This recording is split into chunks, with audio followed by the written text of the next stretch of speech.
First trimester of pregnancy ಅಂದ್ರೆ ಗರ್ಭಧಾರಣೆಯ ಮೊದಲ 3 ತಿಂಗಳಲ್ಲಿ ಬಹಳಷ್ಟು ರೀತಿಯಲ್ಲಿ ಬದಲಾವಣೆಗಳನ್ನ ನಾವು ಕಾಣ್ತೀವಿ.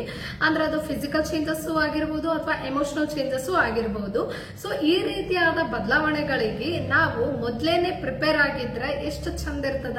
ಯಾಕಂದ್ರೆ ಬಹಳ ಕಾಮ್ ಆಗಿ ಹ್ಯಾಂಡಲ್ ಮಾಡಬಹುದು ನಾವು ಅವಾಗ. ಅಂದ್ರೆ ಈಗ ಫಸ್ಟ್ ಟ್ರೈಮೆಸ್ಟರ್ ಆಫ್ ಪ್ರೆಗ್ನೆನ್ಸಿಯಲ್ಲಿ ಏನೇನ್ ಸಿಂಪ್ಟಮ್ಸ್ ಫೀಲ್ ಆಗ್ತಾವಂತ ನಾವು ಮೊದಲೇ ಗೊತ್ತಿತ್ತಂದ್ರ ಆ ಸಿಂಪ್ಟಮ್ಸ್ ನಾವು ಪ್ರಿಪೇರ್ ಆಗಿರ್ತೀವಿ ಮೆಂಟಲಿ. ಸೊ ಹ್ಯಾಂಡಲ್ ಮಾಡೋದು ಈಸಿ ಆಗ್ತದ. ಆಮೇಲೆ ಏನೇನ್ ಚಾಲೆಂಜಸ್ ಫೇಸ್ ಮಾಡ್ತೀವಿ, ಯಾವ ರೀತಿ ಕಾಂಪ್ಲಿಕೇಶನ್ಸ್ ಅಥವಾ ಪ್ರಾಬ್ಲಮ್ಸ್ ಅರೈಸ್ ಆಗ್ತಾವ ಅಂತ ಗೊತ್ತಾದಾಗ ನಾವು ಅದನ್ನ ಪ್ರಿವೆಂಟ್ ಮಾಡಕ ಕೆಲವೊಂದಿಷ್ಟು ಮೆಷರ್ಸ್ ನ ತಗೊಳಕ ಅನುಕೂಲ ಆಗ್ತದ. ಆಮೇಲೆ ನಮ್ಮ ಡಯಟ್ ಹಾಗೂ ಡೈಲಿ ರೂಟೀನ್ ಪ್ರಾಪರ್ ಆಗಿ ಪ್ಲಾನ್ಡ್ ಆಗಿದ್ದಾಗ ನಮ್ಮ ಪ್ರೆಗ್ನೆನ್ಸಿ ಜರ್ನಿನು ಸ್ಮೂತ್ ಆಗಿ ಸ್ಟಾರ್ಟ್ ಆಗ್ತದ. ಹಾಗಾಗಿ ನಿಮ್ಮ ಪ್ರೆಗ್ನೆನ್ಸಿ ಜರ್ನಿ ಸ್ಮೂತ್ ಆಗಿ ಸ್ಟಾರ್ಟ್ ಆಗ್ಬೇಕಂದ್ರೆ ಪ್ರಾಪರ್ ಆಗಿ ಪ್ಲಾನಿಂಗ್ ಮಾಡೋದು, ಮ್ಯಾನೇಜ್ ಮಾಡೋದು ಇಂಪಾರ್ಟೆಂಟ್ ಆಗ್ತದ. ಸೊ ಈ ವಿಡಿಯೋದಾಗ ನಾನು ನಿಮ್ಮ ಫಸ್ಟ್ ಟ್ರೈಮೆಸ್ಟರ್ ಆಫ್ ಪ್ರೆಗ್ನೆನ್ಸಿ ಯಾವ ರೀತಿ ಪ್ಲಾನ್ ಮಾಡಬೇಕು ಹಾಗೆ ಮ್ಯಾನೇಜ್ ಮಾಡಬೇಕು ಅನ್ನೋದನ್ನ ನಾನು ನಿಮ್ ಜೊತೆ ಶೇರ್ ಮಾಡ್ತೀನಿ. ಹಾಗಾಗಿ ವಿಡಿಯೋನ ಪೂರ್ತಿಯಾಗಿ ನೋಡ್ರಿ. ಇವತ್ತಿಂದ ಈ ಪ್ರೆಗ್ನೆನ್ಸಿಯ 3 ತ್ರೈಮಾಸಿಕದ ಪ್ರಾಪರ್ ಪ್ಲಾನಿಂಗ್ ಅಂಡ್ ಮ್ಯಾನೇಜ್ಮೆಂಟ್ ಇಂದು ಸೀರೀಸ್ ಸ್ಟಾರ್ಟ್ ಮಾಡ್ತೀನಿ. ಇದು ಫಸ್ಟ್ ವಿಡಿಯೋ, ಅದು first trimester of pregnancy. Next second trimester of ಪ್ರೆಗ್ನೆನ್ಸಿಯ ಪ್ಲಾನಿಂಗ್ ಮ್ಯಾನೇಜ್ಮೆಂಟ್ ಹೇಳ್ತೀನಿ. ಅದಾದ ನಂತರ ಥರ್ಡ್ ಟ್ರೈಮೆಸ್ಟರ್ ಆಫ್ ಪ್ರೆಗ್ನೆನ್ಸಿ ಹೇಳ್ತೀನಿ. ಅದಾದ ನಂತರ ಟ್ವಿನ್ ಪ್ರೆಗ್ನೆನ್ಸಿ ಸೀರೀಸ್ ಸ್ಟಾರ್ಟ್ ಮಾಡ್ತೀನಿ. ಪ್ಲಾನಿಂಗ್ ಮ್ಯಾನೇಜ್ಮೆಂಟ್ ಎಲ್ಲ ಹೆಂಗ್ ಮಾಡ್ಬೇಕಂತ. ಬಿಕಾಸ್ ಟ್ವಿನ್ ಪ್ರೆಗ್ನೆನ್ಸಿ ಸಿಂಗಲ್ ಪ್ರೆಗ್ನೆನ್ಸಿಗಿಂತ ಸ್ವಲ್ಪ ಭಿನ್ನವಾಗೇ ಇರ್ತದ. ಹಾಗಾಗಿ ಅದಕ್ಕೂ ಬೇರೆ ರೀತಿಯಾದ ಪ್ಲಾನಿಂಗ್ ಅಂಡ್ ಮ್ಯಾನೇಜ್ಮೆಂಟ್ ಬೇಕಾಗ್ತದೆ. ಇನ್ ತಡ ಮಾಡದೆ ಈ ವಿಡಿಯೋನ ಸ್ಟಾರ್ಟ್ ಮಾಡೋಣ. ನಮಸ್ತೆ, ನಾನು ಗಂಗಾ. ನನ್ನ ಚಾನೆಲ್ಗೆ ನಿಮ್ಗೆಲ್ರಿಗೂ ಸ್ವಾಗತ. ಈ first trimester of pregnancy plan ಮಾಡಬೇಕಾದ್ರೆ ಯಾವೆಲ್ಲ ವಿಷಯಗಳ ಗಮನದಲ್ಲಿ ಇಟ್ಕೋಬೇಕು ಅಂತಂದ್ರ, ನಾವು ಯೂಶಲಿ ಮೊದಲನೇ ತ್ರೈಮಾಸಿಕದಲ್ಲಿ ಯಾವ ರೀತಿ ಪ್ರಾಬ್ಲಮ್ಸ್ ಫೇಸ್ ಮಾಡ್ತೀವಿ, ಮಾರ್ನಿಂಗ್ ಸಿಕ್ನೆಸ್, ನಾಶಿಯಾ, ವಾಮಿಟಿಂಗ್, ಇದೆಲ್ಲ ಸಾಮಾನ್ಯವಾಗಿ ಅನುಭವಿಸ್ತೀವಿ. ಇದು ಎಲ್ರಿಗೂ ಆಗ್ತದಂತೇನಿಲ್ಲ. ಕೆಲವೊಬ್ಬರಿಗೆ ಆಗ್ತದ, ಕೆಲವೊಬ್ಬರಿಗೆ ಆಗಂಗಿಲ್ಲ. ಬಟ್ ನಾವು ಅದಕ್ಕೆ ಮೆಂಟಲಿ ಪ್ರಿಪೇರ್ಡ್ ಆಗಿರ್ಬೇಕಾಗ್ತದ. ಸೊ ಈ ತರ ಮಾರ್ನಿಂಗ್ ಸಿಕ್ನೆಸ್ ಏನ್ ಆಗ್ತದ, ಅವಾಗ ನೀವು ಊಟ ಮಾಡ್ಬೇಕಂದ್ರೂ ಹಸಿವಾದ್ರೂ ಊಟ ಹೋಗಂಗಿಲ್ಲ. ಹಂಗಂತ ಯಾವ್ದು ಮೀಲ್ಸ್ ನೀವು ಸ್ಕಿಪ್ ಮಾಡಬಾರ್ದಾಗ್ತದ. ಬಿಕಾಸ್ ನ್ಯೂಟ್ರಿಷನ್ ಅನ್ನೋದು ಮಗುವಿನ ಉತ್ತಮವಾದ ಬೆಳವಣಿಗೆಗೆ ಬಹಳನೇ ಸಹಾಯಕಾರಿ ಆಗ್ತದ. ಹಾಗಾಗಿ ಬ್ಯಾಲೆನ್ಸ್ಡ್ ಡಯಟ್ ನ ಫಾಲೋ ಮಾಡಬೇಕಾಗ್ತದ.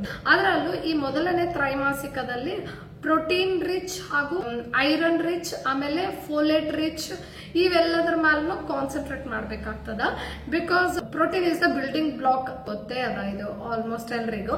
ಸೊ ಪ್ರತಿಯೊಂದು ಮೀಲ್ ಅಲ್ಲಿ 1 ಪೋರ್ಷನ್ ಪ್ರೋಟೀನ್ ಇರಲೇಬೇಕು.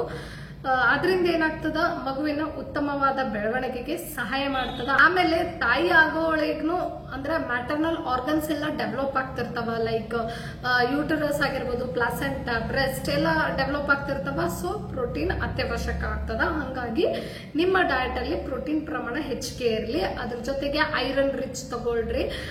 ಫೋಲೇಟ್ ರಿಚ್, ಫೋಲೇಟ್ನು ಬಹಳನೇ ಇಂಪಾರ್ಟೆಂಟ್ ಆಗ್ತದೆ ಫಸ್ಟ್ ಟ್ರೈಮೆಸ್ಟರ್ ಅಲ್ಲಿ. ಅದು ನೀವು ಹಸಿರು ತರಕಾರಿನಲ್ಲಿ ಇದ್ದಿರ್ತದ ನ್ಯಾಚುರಲ್ ಆಗಿ. ಅದ್ರ ಜೊತೆಗೆ ಮೆಡಿಕೇಶನ್ ಪ್ರಿಸ್ಕ್ರೈಬ್ ಮಾಡಿರ್ತಾರೆ ಡಾಕ್ಟರ್. ಸೊ ಗ್ರೀನ್ ಲೀಫಿ, ಹಸಿರು ಸೊಪ್ಪಿನ ತರಕಾರಿಗಳು ಹೇರಳವಾಗಿ ಇನ್ಕ್ಲೂಡ್ ಮಾಡ್ಕೊರಿ ನಿಮ್ ಡಯಟ್ ಅಲ್ಲಿ. ಅದ್ರ ಜೊತೆಗೆ ಕಾರ್ಬೋಹೈಡ್ರೇಟ್ಸ್ ರಿಚ್ ಫುಡ್ ನು ತಗೋಬೇಕಾಗ್ತದೆ. 25% ಅಷ್ಟು ಕಾರ್ಬೋಹೈಡ್ರೇಟ್ಸ್ ನಿಮ್ಮ ಡಯಟ್ ಅಲ್ಲಿ ಇರಬೇಕಾಗ್ತದ. ಕಾರ್ಬೋಹೈಡ್ರೇಟ್ಸ್ ಅಂದಾಗ ಮಿಲ್ಲೆಟ್ಸ್ ಎಲ್ಲ ಇನ್ಕ್ಲೂಡ್ ಮಾಡ್ಕೋಬೇಕಾಗ್ತದ. ಅದ್ರ ಜೊತೆಗೆ ಐರನ್ ರಿಚ್ ಅಂದಾಗ ಗ್ರೀನ್ ಲೀಫಿ ವೆಜಿಟೇಬಲ್ಸ್ ಏನ್ ಇನ್ಕ್ಲೂಡ್ ಮಾಡ್ಕೊಂಡಿರ್ತಾರೆ ಅದರೆಲ್ಲ ಐರನ್ ಹೇರಳವಾಗಿರ್ತದ. ಪ್ಲಸ್ ಹೆಲ್ದಿ ಫ್ಯಾಟ್ಸ್ ಇರುವಂತ ತಗೊಳ್ಳೋದು ಒಳ್ಳೇದು. ಫ್ಯಾಟ್ಸ್ ಅಂದಾಗ ತುಪ್ಪದಲ್ಲಿ ಹೆಲ್ದಿ ಫ್ಯಾಟ್ ಸಿಗ್ತದ ನಮಗ. ಸೊ ತುಪ್ಪನು ನಿಮ್ ಡಯಟ್ ಅಲ್ಲಿ ಇನ್ಕ್ಲೂಡ್ ಮಾಡ್ಕೋಬೇಕಾಗ್ತದೆ. ಈ ಫಸ್ಟ್ ಟ್ರೈಮೆಸ್ಟರ್ ನಾಗ ಈ ತರ ಡಯಟ್ ಯಾಕೆ ಮೇಂಟೈನ್ ಮಾಡ್ಬೇಕು ಅಂತ ಹೇಳತ್ತೀನಿ ಅಂದ್ರೆ, ಲೈಕ್ ಕನ್ಸ್ಟಿಪೇಷನ್ ಪ್ರಾಬ್ಲಮ್, ಡೈಜೆಷನ್ ಇಶ್ಯೂಸ್ ಅಥವಾ ಆಸಿಡಿಟಿ ಈ ತರ ಆಗುವಂತ ಚಾನ್ಸಸ್ ಜಾಸ್ತಿ ಇರ್ತದೆ ಈ ಟೈಮ್ನಾಗ. ಪ್ಲಸ್ ನಾಶಿಯಾನು ಇದಿರ್ತದ, ವಾಮಿಟಿಂಗ್ ಎಲ್ಲ ಆಗ್ತಿರ್ತದ, ಸುಸ್ತು, ಆಯಾಸ ಇದಿರ್ತದ. ಹಾಗಾಗಿ ನಿಮಗೆ ಜಾಸ್ತಿ ಮಸಾಲೆಯುಕ್ತ ಆಹಾರ ತಗೊಳಕ್ ಆಗಂಗಿಲ್ಲ. ಅದ್ರ ಜೊತೆಗೆ ಫುಡ್ ಕ್ರೇವಿಂಗ್ಸ್ ಇರ್ತದ. ಏಕ್ದಮ್ ಯಾವ್ದೋ ಫುಡ್ ಮೇಲೆ ಅಲರ್ಜಿನೂ ಇರ್ತದ. ಆಮೇಲೆ ಕೆಲವೊಂದು ಸ್ಮೆಲ್ಲಿಂಗ್ ಸೆನ್ಸಿಟಿವ್ ಆಗಿರ್ತೀರಿ. ಸೊ ಇದನ್ನೆಲ್ಲ ಟ್ಯಾಕಲ್ ಮಾಡಬೇಕು ಅಂತಂದಾಗ ಫೈಬರ್ ರಿಚ್ ಫುಡ್ ನಿಮ್ಮ ಡಯಟ್ ಅಲ್ಲಿ ಇನ್ಕ್ಲೂಡ್ ಮಾಡ್ಕೋಬೇಕಾಗ್ತದೆ. ಅಂದ್ರೆ ಹಣ್ಣುಗಳನ್ನ ಸೇವನೆ ಮಾಡೋದಾಗಿರ್ಬೋದು ಅಥವಾ ಸೀಸನಲ್ ಫ್ರೂಟ್ಸ್ ಇನ್ಕ್ಲೂಡ್ ಮಾಡ್ಕೊಳ್ಳೋದು ಬಹಳನೇ ಒಳ್ಳೇದು. ಮತ್ತೆ ಯಾವುದೇ ವೆಜಿಟೇಬಲ್ಸ್, ಫ್ರೂಟ್ಸ್ ಯೂಸ್ ಮಾಡೋಕ್ಕಿಂತ ಮುಂಚೆ ಸರಿಯಾಗಿ ವಾಶ್ ಮಾಡಿ ಯೂಸ್ ಮಾಡಬೇಕು. ಬಿಕಾಸ್ ಮೊದಲನೇ ತ್ರೈಮಾಸಿಕದಲ್ಲಿ ಇನ್ಫೆಕ್ಷನ್ ಹರಡುವಂತ ಚಾನ್ಸಸ್ ಜಾಸ್ತಿ ಇರ್ತದೆ. ಹಾಗಾಗಿ ಪ್ರಾಪರ್ ಆಗಿ ವಾಶ್ ಮಾಡಿ ಯೂಸ್ ಮಾಡ್ಕೋರಿ. ಈ ರೀತಿಯಾಗಿ ನಿಮ್ಮ ಡಯಟ್ ನ ಪ್ರಾಪರ್ ಆಗಿ ಪ್ಲಾನ್ ಮಾಡ್ಕೋರಿ. ಪ್ಲಸ್ ಈ ಡಯಟ್ ಅಲ್ಲಿ ಜಂಕ್ ಫುಡ್, ಪ್ರಾಸೆಸ್ಡ್ ಫುಡ್ ಮತ್ತು ಶುಗರ್ ಎಲ್ಲ ಇರುವಂತ ಹೇರಳವಾಗಿರುವಂತ ಫುಡ್ ಗಳನ್ನೆಲ್ಲ ಅವಾಯ್ಡ್ ಮಾಡಬೇಕು. ಪ್ರಿಸರ್ವೇಟಿವ್ ಇರುವಂತ ಒಂದು ಆಹಾರನ ಯಾವ್ದನ್ನೂ ತಗೋಬಾರ್ದು ಹೊರಗಿಂದ ಖರೀದಿ ಮಾಡಿದ್ದು, ಬಿಕಾಸ್ ಅದೆಲ್ಲ ನೆಗೆಟಿವ್ಲಿ ಇಂಪ್ಯಾಕ್ಟ್ ಮಾಡ್ತದೆ ಆರೋಗ್ಯದ ಮೇಲೆ. ಆದಷ್ಟು ತಾಜಾವಾಗಿರುವಂತದ್ದು ಮತ್ತೆ ಮನೆಯಲ್ಲೇ ಪ್ರಿಪೇರ್ ಮಾಡಿರುವಂತದ್ದನ್ನ ತಗೊಳ್ಳೋದು ಬಹಳನೇ ಸುರಕ್ಷಿತವಾಗಿರ್ತದೆ. ಆಮೇಲೆ ಫಸ್ಟ್ ಟ್ರೈಮಿಸ್ಟರ್ ಅಲ್ಲಿ ಕ್ಯಾಲರಿ ರಿಕ್ವೈರ್ಮೆಂಟ್ ಅಷ್ಟೇನು ಹೆಚ್ಚಿಗೆ ಬೇಕಾಗಿರಂಗಿಲ್ಲ. ಸೆಕೆಂಡ್ ಟ್ರೈಮಿಸ್ಟರ್ ಇಂದ ಕ್ಯಾಲರಿ ರಿಕ್ವೈರ್ಮೆಂಟ್ ಜಾಸ್ತಿ ಬೇಕಾಗ್ತದ.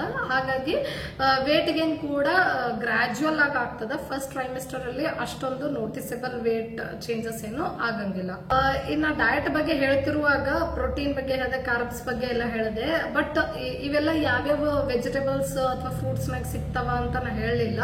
ಅದಕ್ಕೆ ನಾ ಸೆಪರೇಟ್ ವಿಡಿಯೋ ಮಾಡಿದ್ದೀನಿ, ಎಸೆನ್ಷಿಯಲ್ ನ್ಯೂಟ್ರಿಯೆಂಟ್ಸ್ ಡ್ಯೂರಿಂಗ್ ಪ್ರೆಗ್ನೆನ್ಸಿ ಅಂತ.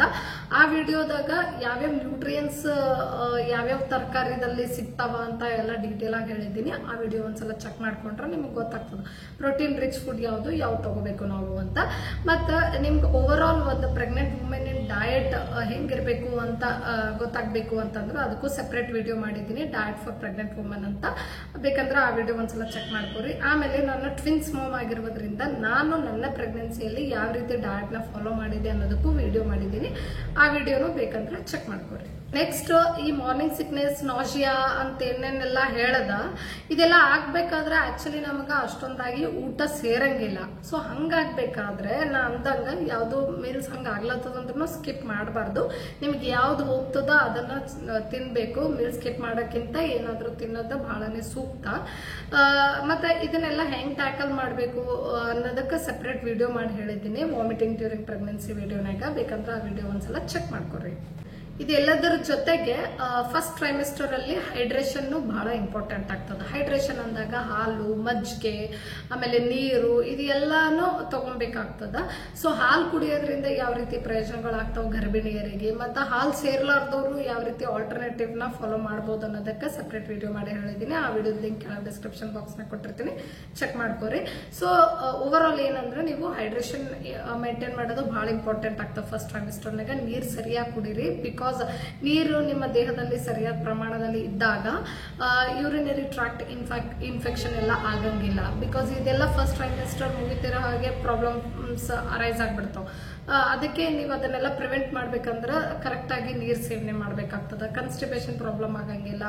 ಆಮೇಲೆ ಆಮ್ನೋಟಿಕ್ ಫ್ಲೂಯಿಡ್ ಲೆವೆಲ್ ಕೂಡ ಕರೆಕ್ಟ್ ಆಗಿ ಮೇಂಟೈನ್ ಆಗ್ತದೆ. ಅದರಿಂದ ಮಗು ಚಂದ ಬೆಳೆಯಕ ಹೆಲ್ಪ್ ಆಗ್ತದೆ. ನೆಕ್ಸ್ಟ್ ಏನಂದ್ರ ಫಸ್ಟ್ ಟ್ರೈಮಿಸ್ಟರ್ನಾಗ ಬಹಳಷ್ಟು ಸುಸ್ತು, ಆಯಾಸ ಆಗ್ತಿರ್ತದ. ಹಾಗಾಗಿ ಅವಾಗವಾಗ ರೆಸ್ಟ್ ಕೂಡ ತಗೊಳ್ಳೋದು ಇಂಪಾರ್ಟೆಂಟ್ ಆಗ್ತದ. ಏನೇ ಕೆಲಸ ಮಾಡಕತ್ತರೂ ಮಧ್ಯದಲ್ಲಿ ಸ್ವಲ್ಪ ರೆಸ್ಟ್ ಕೂಡ ತಗೊಳ್ಳೇಬೇಕಾಗ್ತದ. ಅದರಿಂದ ನಿಮ್ಮ ಸುಸ್ತು, ಆಯಾಸನೂ ಕಡಿಮೆ ಆಗ್ತದ. ಆಮೇಲೆ ಫಸ್ಟ್ ಟ್ರೈಮಿಸ್ಟರ್ ಅಲ್ಲಿ ಬಹಳನೇ ಮೂಡ್ ಸ್ವಿಂಗ್ಸ್ ಆಗ್ತಿರ್ತದ. ಹಾಗಾಗಿ ನಮ್ಮ ಮೆಂಟಲ್ ಹೆಲ್ತ್ ಕಾಪಾಡ್ಕೊಳ್ಳೋದು ಅಷ್ಟೇ ಇಂಪಾರ್ಟೆಂಟ್ ಆಗ್ತದ. ಅದಕ್ಕೋಸ್ಕರ ಒಂದು ಸಿಂಪಲ್ ಆದ ಯೋಗ ಸ್ಟೆಪ್ಸ್ ನ ನಾವು ಫಾಲೋ ಮಾಡಬಹುದು. ಲೈಕ್ ಮೆಡಿಟೇಷನ್ ಈ ತರ ಮಾಡೋದ್ರಿಂದ ಮೆಂಟಲಿ ಕಾಮ್ ಆಗಿರೋಕ ಹೆಲ್ಪ್ ಮಾಡ್ತದ. ಸೊ ಏನೇ ಪ್ರಾಬ್ಲಮ್ಸ್ ಇದ್ರೂ ಕಾಮ್ ಆಗಿ ಹ್ಯಾಂಡಲ್ ಮಾಡಕ್ಕೂ ನಮಗದು ಒಂದು ಶಕ್ತಿ ಕೊಡ್ತದೆ. ನೆಕ್ಸ್ಟ್, ಸುಸ್ತು, ಆಯಾಸ ಇದ್ದಿರ್ತದ. ಹಂಗಂತ ಬರೀ ರೆಸ್ಟ್ ತಗೊಳಕ್ ಆಗಂಗಿಲ್ಲ. ಬಿಕಾಸ್ ದೇಹದಲ್ಲಿ ರಕ್ತ ಚಲನನು ಚಂದ ಆಗ್ಬೇಕು. ರಕ್ತ ಚಲನ ಚಂದ ಆದಾಗ ಮಾತ್ರ ಮಗುವಿಗೆ ಎಲ್ಲ ನ್ಯೂಟ್ರಿಯೆಂಟ್ಸ್ ಕರೆಕ್ಟ್ ಆಗಿ ಸರಬರಾಜು ಆಗ್ತದ. ಅದರಿಂದ ಮಗು ಡೆವಲಪ್ಮೆಂಟ್ ಚಂದ ಆಗ್ತದೆ. ಇದೆಲ್ಲ ಆಗ್ಬೇಕಂದ್ರೆ ಕೆಲವೊಂದಿಷ್ಟು ಸೇಫ್ ಆಗಿರುವಂತಹ ಒಂದು ಎಕ್ಸಸೈಸ್ ನಾವು ಮಾಡಬೇಕಾಗ್ತದ. ಲೈಕ್ ಮನಿ ಕೆಲಸ ಏನ್ ಮಾಡ್ತಿರ್ತೀವಿ ಅದರಿಂದ ನಾವು ಸ್ವಲ್ಪ ಆಕ್ಟಿವ್ ಇರ್ತೀವಿ. ಬಹಳ ಲೈಟ್ ಆಗಿರುವಂತದ್ದು ಮಾಡಬೇಕು. ಬಹಳ ಭಾರವಾಗಿರೋದನ್ನ ಎತ್ತೋದು ಅಂತವೆಲ್ಲ ಅವಾಯ್ಡ್ ಮಾಡಬೇಕು. Dos and don'ts during first trimester of pregnancy ವಿಡಿಯೋದಾಗ ಅವೆಲ್ಲ ಹೇಳಿದ್ದೀನಿ. ಈ ವಿಡಿಯೋದಾಗ ಅದೆಲ್ಲ ಬೇಡ. ಅಂದ್ರೆ ಯಾವ್ಯಾವ ಅವಾಯ್ಡ್ ಮಾಡಬೇಕು ಫಸ್ಟ್ ಟ್ರೈಮಿಸ್ಟರ್ನ ಕೆಲಸಗಳು ಅದನ್ನ ಅವಾಯ್ಡ್ ಮಾಡಬೇಕು. ಲೈಟ್ ಆಗಿರುವಂತದ್ದು ಮಾಡಬೇಕು. ಅದು ಒಂಥರ ಎಕ್ಸರ್ಸೈಸ್ ಆಗ್ತದ. ಅದ್ರ ಜೊತೆಗೆ ಲೋ ಇಂಪ್ಯಾಕ್ಟ್ ಅಂದ್ರೆ ಬಹಳ ಜೋರಾಗಿರುವಂತದ್ದು ಎಕ್ಸರ್ಸೈಸ್ ಏನು ಮಾಡಬಾರ್ದು. ಲೈಟ್ ಆಗಿ ವಾಕ್ ಹೋಗೋದು ಮಾಡಬಹುದು. ವಾಕಿಂಗ್ ಹೋಗೋದ್ರಿಂದ ಅದು ಒಂಥರ ಎಕ್ಸರ್ಸೈಸು ಆಗ್ತದ ಮತ್ತೆ ರಕ್ತ ಚಲನ ವಿಕಾಸನೂ ಚಂದ ಆಗ್ತದ. ಹಾಗಾಗಿ ಮಗುಗೂ ಬೆಳೆಯಕ ಬಹಳನೇ ಸಪೋರ್ಟ್ ಆಗ್ತದ. ಮತ್ತ ನೀವು ಫೇಟಿಗ್ನೆಸ್ ಇಂದ ಸ್ವಲ್ಪ ಹೊರಗೆ ಬರ್ತೀರಿ, ಫ್ರೆಶ್ ಆಗಿ ಫೀಲ್ ಆಗ್ತದ. ಮತ್ತೆ ಯಾವುದೇ ಒಂದು ಎಕ್ಸರ್ಸೈಸ್ ಮಾಡಕ್ಕಿಂತ ಮುಂಚೆ ಒಂದ್ಸಲ ನಿಮ್ ಡಾಕ್ಟರ್ ಅಡ್ವೈಸ್ ತಗೊಂಡೆ ಮಾಡ್ರಿ. ಅಂಡ್ ಫೈನಲಿ ಲಾಸ್ಟ್ ಅಲ್ಲಿ ನಾ ಏನ್ ಹೇಳೋದಂದ್ರೆ, ಫಸ್ಟ್ ಟ್ರೈಮೆಸ್ಟರ್ ಆಫ್ ಪ್ರೆಗ್ನೆನ್ಸಿಯಲ್ಲಿ ಮಿಸ್ಕ್ಯಾರೇಜ್ ಆಗೋ ಚಾನ್ಸಸ್ ಜಾಸ್ತಿ ಇರ್ತದ. ಹಾಗಾಗಿ ಸೆಲ್ಫ್ ಕೇರ್ ಮಾಡ್ಕೊಳ್ಳೇಬೇಕು. ಎಲ್ಲಾನು ಪ್ರಾಪರ್ ಆಗಿ ಪ್ಲಾನ್ ಮತ್ತ ಮ್ಯಾನೇಜ್ ಎಲ್ಲ ಹೆಂಗ್ ಮಾಡ್ಬೇಕಂತ ಈ ವಿಡಿಯೋದಾಗ ತಿಳಿಸ್ಕೊಟ್ಟಿದ್ದೀನಿ. ಸೊ ನೀವು ಪ್ರೆಗ್ನೆನ್ಸಿ ಕರೆಕ್ಟ್ ಆಗಿ ಪ್ಲಾನ್ ಮಾಡ್ರಿ, ಕರೆಕ್ಟ್ ಆಗಿ ಮ್ಯಾನೇಜ್ ಮಾಡ್ರಿ ಅಂತ ಹೇಳ್ತಾ ಇಲ್ಲಿಗೆ ಈ ವಿಡಿಯೋನ ಮುಗಿಸ್ತಾ ಇದ್ದೀನಿ. ನಿಮ್ಗೆ ಏನಾದ್ರೂ ಈ ವಿಡಿಯೋ ಇಷ್ಟ ಆದ್ರೆ ಲೈಕ್ ಮಾಡ್ರಿ, ಕಮೆಂಟ್ ಮಾಡ್ರಿ ಹೇಗೆ ಅನಿಸ್ತು ಅಂತ. ಮತ್ತೆ ಮುಂದಿನ ವಿಡಿಯೋದಲ್ಲಿ second trimester of pregnancy planning and management ಬಗ್ಗೆ ಹೇಳ್ತೀನಿ. So until then stay tune, take care, ಬಾಯ್.